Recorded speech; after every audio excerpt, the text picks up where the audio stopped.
Jeremiah. Ano mo? Margie Jeremiah. Jeremiah. Ano nga ulit yung sinare mo na sa akin dati, 'di ba? Last kahapon lang, 'di ba? Sinare mo na sa akin about dito sa business mo. Yun, ulitin ko lang po ang tanong. Paano nga po uli nasimulan mo yung business mo bago ka nakarating sa ganyan? Nagsimula kami kay Boss Joel. Aso nga lang. Sige, kaya mo yan, te. Aray ko, ano sabi ni Boss Joel ay hindi na pinagtinda yung asawa ko. Pero asawa ko talaga ang nagtitinda dito. Oo, Hindi talaga ako. Hindi, Tapos, sabi nung matagal na hindi niya pinatinda. Sabi nung pinuntahan ng asawa ko doon. Sabi nung asawa niya, mag na lang daw, gumawa daw siya ng paraan na ng kanya. Ngayon, wala pa kami kasi wala pang trabaho yung asawa ko simula nung na-aksidente. Ngayon, sabi nung gumawa ng paraan siya, gumawa ng card.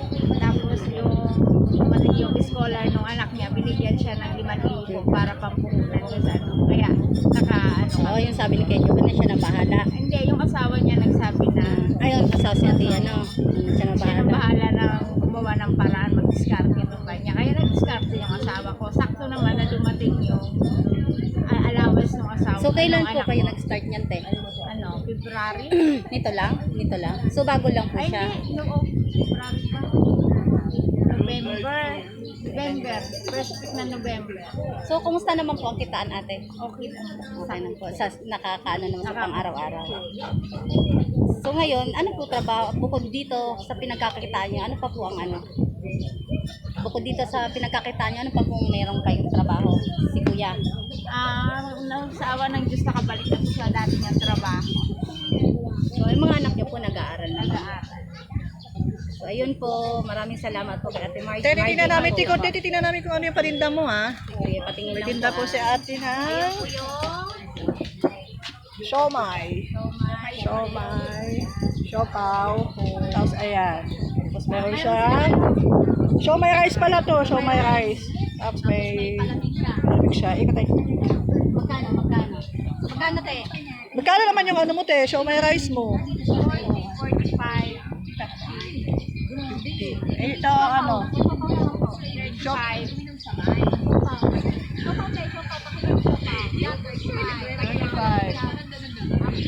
Ito may ano to? Milo? Chocolate. Chocolate. Tapos ito, pandan. Ito naman. Yun ito. 5 pesos to 20 pesos naman. Ayan, ayan po yung paninda ni ate dito po sa Sports Center. Ayan, dayuin Tapos niyo na. te, ilang taon na po kayo ba nagtitinda ng ganyan, te? Bago pa lang. Hindi, ilang taon na nga? Wala pang taon, months pa lang. Months pa lang. Usually mga magkano pong kapital na nilalabas mo dito? Araw-araw po. Hindi, yung unang nilabas niyo. 5,000 po. Oh, laki din pala ang unang. Kasi lahat na gamit binili namin. Kasi nga wala pa kayo Bago mga wala kami mga gamit. Pero yung po, yung halimbawa po, nakamagkano naman kayo sa isang araw? Sa pinaka matumal, Yung- oo, sa yung matumal at hindi po. 2,000. Oh, malaki na rin sa isang araw yun? So, saan ka kikita, di ba? Tsaga-tsaga lang ika ha. Kapag may tsaga, may nilala. Ilan po anak niyo, te? Tatlo. Tatlo. Malalaki na, nag-aaral na. Ang isa, yung bunso, grade 3. Yung panganay, third year college. Yung pangalawa, first year college. Ayan, guys. Thank you guys for watching. Please subscribe my YouTube channel po para po maka-help po sa iba na wala. And then po, andito po kami sa Sports Center ngayon kasi interview kami ng mga nagtitinda po. Madami kasi nagtitinda dito eh. Pero si ate lang muna yung inano namin. Interview namin. Ayan o. Ipakita mo dito Ang ka. dami siya. Dito Yan, kita. Dito.